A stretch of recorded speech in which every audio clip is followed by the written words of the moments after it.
Boa tarde a todos. Meu nome é Jaqueline Nóbrega, sou gestora atualmente da Reserva Extrativista Tapajós Arapiuns, que fica localizada no município de Santarém e Aveiro, no estado do Pará. A nossa unidade de conservação, a Resex, ela é uma Resex, uma das mais populosas do Brasil, né? A gente tem mais ou menos 3.500 famílias, 75 comunidades, 40 aldeias indígenas. Então, esse quantitativo populacional de 3.500 famílias, mais ou menos, é o equivalente a 18 mil pessoas.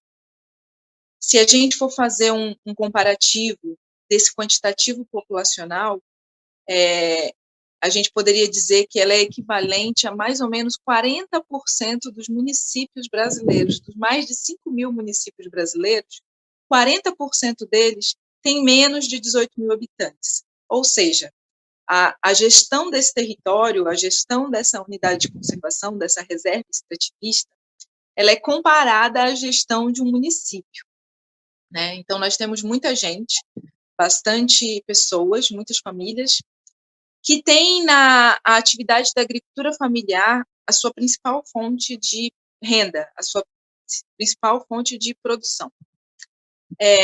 E essa atividade, ela vem se dando ao longo de séculos, através de uma agricultura de subsistência,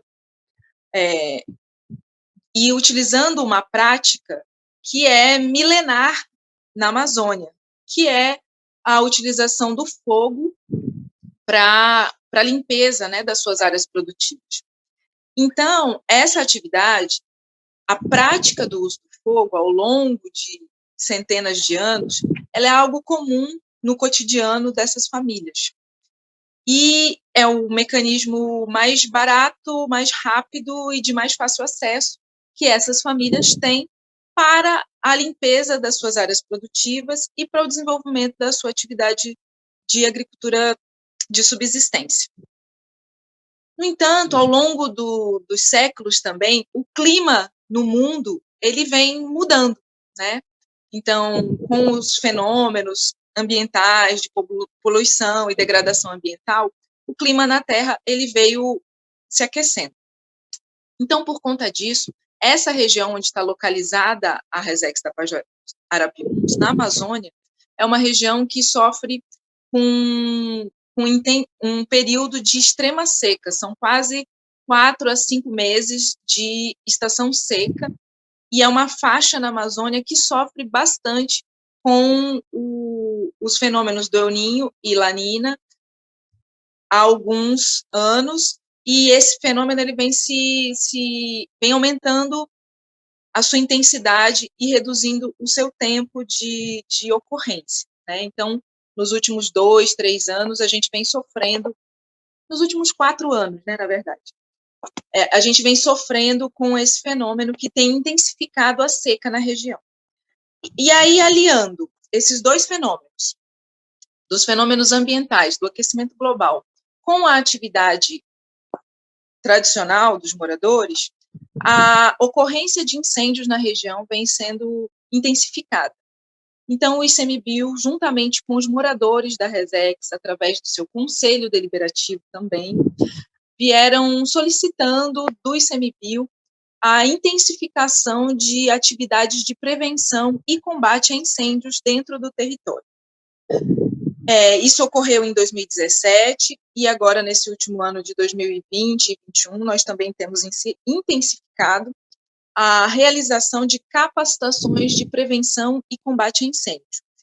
E o ponto principal, o objetivo principal, a principal motivação é a formação de brigadas comunitárias, né? A gente não chama de brigadas voluntárias porque as nossas brigadas, elas são formadas, né, única e exclusivamente por moradores, né? Não são pessoas de fora do território que vêm atuar na prevenção e no combate aos incêndios florestais dentro do território, e sim os próprios moradores. Então, as nossas brigadas, a gente chama de brigadas comunitárias. E a principal motivação foi a prevenção, né? Prevenção dos incêndios na região das áreas produtivas dessas comunidades. O público-alvo, então, são os próprios moradores da unidade, que contribuem e realizam ações preventivas de orientação, de organização da comunidade, para se evitar a ocorrência de incêndios nas áreas produtivas dos moradores, das comunidades. Como é que se dá, né? Como que ocorre essas atividades? Como ocorrem essas atividades?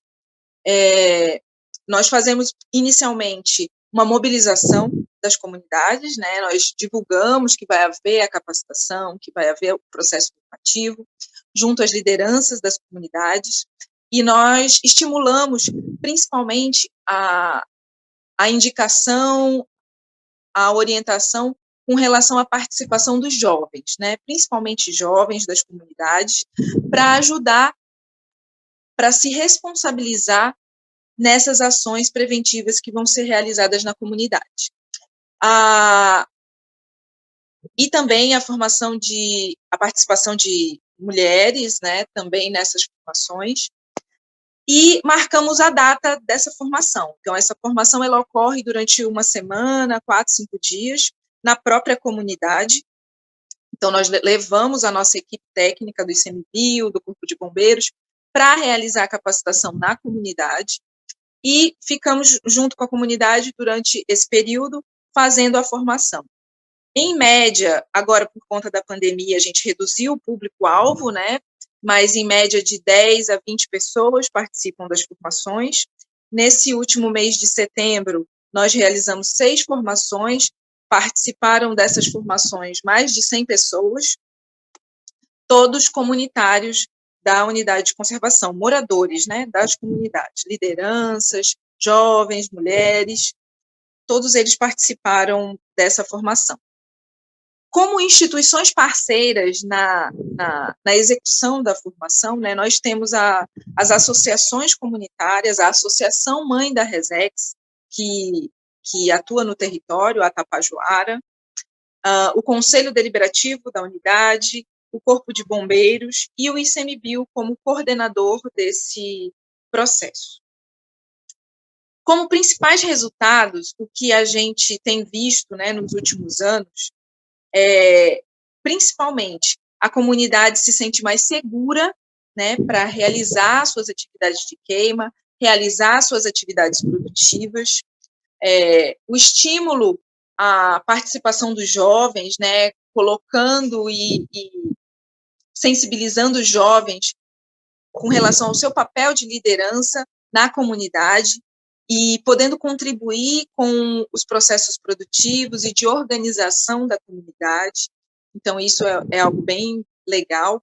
E o principal objetivo, né, que é a redução dos incêndios, a redução da ocorrência de incêndios, né, na região das comunidades, porque elas são as principais prejudicadas no caso de uma ocorrência de incêndio. Então, para nós, né, o principal objetivo, que é a redução dos incêndios dentro da unidade, isso tem ocorrido por conta desse processo formativo, dessa disponibilidade dos moradores em querer auxiliar e querer melhorar a sua prática do manejo integrado do fogo, e a participação da juventude despontando aí como novas lideranças no território da unidade, né?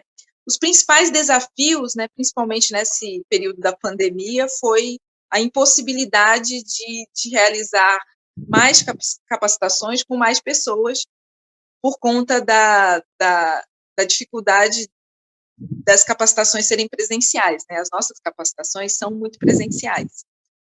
As comunidades não têm internet, não dá para você fazer um curso totalmente virtual, né? É importante você estar lá presencialmente, principalmente porque a gente tem atividades práticas, né? Você vai na roça, você vai lá demonstrar como que você faz todo o trabalho de combate ao fogo. Então, essa parte foi um pouco dificultada por conta da pandemia.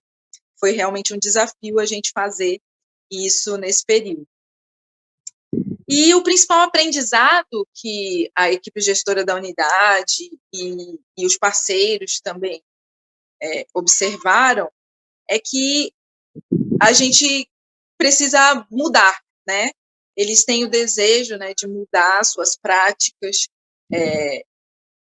Então, os principais desafios desse período, né, e desse processo é a questão do diálogo intergeracional, né? Os jovens têm muita vontade, força, gana, né, de querer mudar o mundo, de querer fazer as coisas diferentes, mas os antigos, né, as pessoas mais antigas na comunidade, têm toda uma maneira de fazer, de que fizeram a vida inteira daquela mesma forma. Então, essa parte tem sido um desafio, né? E com relação a essa questão do manejo do fogo, né, são os mais antigos que passam toda a cultura e toda a prática aos mais novos. Então, esse diálogo, realmente, ele se mostrou um desafio durante as capacitações, mas foi importante, e eu acredito que teve uma boa receptividade, tanto da parte dos jovens quanto da parte dos mais velhos. Acho que todos nós aprendemos no processo, né? E para a equipe gestora do ICMBio, né, e dos parceiros que apoiaram a ação, eu acredito que é a parte de interagir os conhecimentos, né, o conhecimento técnico, né, da nossa parte, e o conhecimento tradicional das comunidades, a maneira como eles fazem o uso do fogo, os períodos e as práticas que eles utilizam. Então, é muito importante da nossa parte ter esse respeito por esse conhecimento, né? E tentar contribuir com a parte técnica que nos cabe.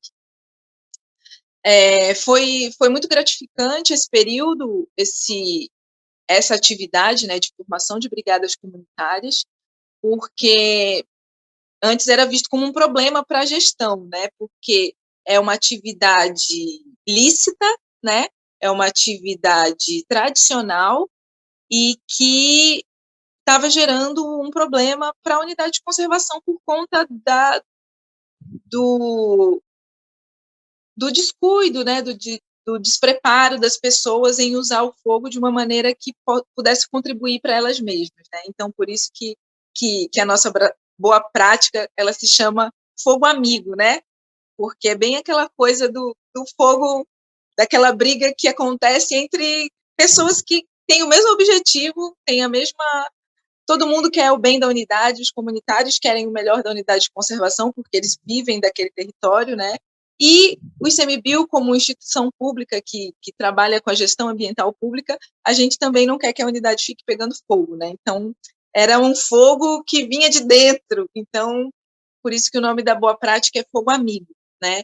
E essa experiência, né, das capacitações, da formação, de estar na comunidade, conversando sobre o uso do fogo, entendendo como o fogo ocorre dentro da comunidade, foi muito importante para nós e tem sido um processo de aprendizagem para a melhoria, né, do uso do fogo na unidade, para compreensão das técnicas do manejo integrado do fogo dentro do território. Eu acredito que a ocorrência dos incêndios tem diminuído com esses processos formativos, com a realização dessa prática pela gestão, e a tendência é reduzir ainda mais e aproximar também a gestão das comunidades.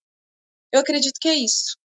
Agradeço a oportunidade e espero poder contribuir para que ela possa ser replicada em outros territórios.